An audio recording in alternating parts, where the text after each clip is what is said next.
ছাড়া চলতে পর্যন্ত পারে না। ব্যাস আমরাই থাকবো। শোন কাবেরী, এবার তো ওই বাক্সটা খুললে তবেই সত্যিটা জানা যাবে। আর যেমনটা তুই বলছিস, যদি ফুল সত্যিই মরে তাহলে ওখানে ওর বডি থাকবে। হে ভগবান, যদি ওই বাক্সে আমাকে না পায় তাহলে তাহলে সত্যিটা সবাই জেনে যাবে। এখন কি করি?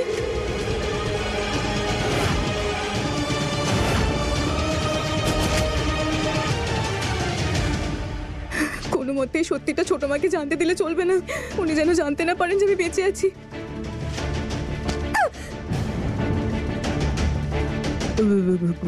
ক্ষমা করবেন। তোমার চিৎকার তো একদম মেয়েদের মতো। অনেক কাজ আছে আমার, আমি আসি। এভাবে তুমি চলে যেতে পারো না, তুমি তো জানোই আমি কে। আরে ভয় পেও না, আমি তোমার কিচ্ছু করবো না। আর কি করছিলাম, একটা কাজ ছিল তোমাকে দিয়ে।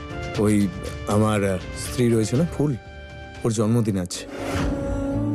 আর তুমি কি জানো, আমার ফুল একদম মাটির মানুষ। ওর কাছে এই নিয়ম কানুন, এই সংস্কার, এসব খুব ম্যাটার করে।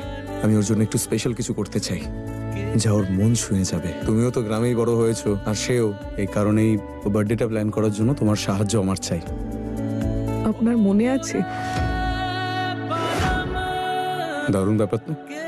আমার স্ত্রীর জন্মদিন মনে আছে, এতে তুমি কেন ইমোশনাল হচ্ছ? কি বলুন তো, গ্রামের লোকেদের জন্মদিন আবার কে মনে রাখে? আমার তো কেউ মনে রাখে না। তাই আর কি, ভালো লাগলো যে আপনার স্ত্রীর জন্মদিন মনে রেখেছেন। আপনি চিন্তা করবেন না, আপনি যা যা চাইবেন আমি সব করে দেবো গোপেতা দিয়ে।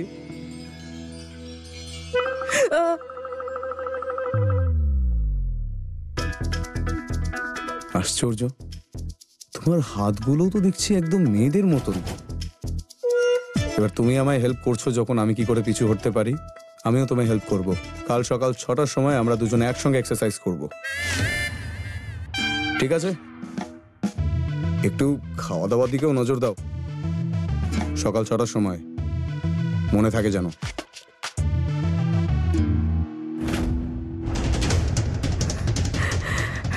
এভাবে চলতে থাকলে ছোট মা জানবেন কিনা জানি না, কিন্তু শোভনবাবু ঠিক ধরে ফেলবেন।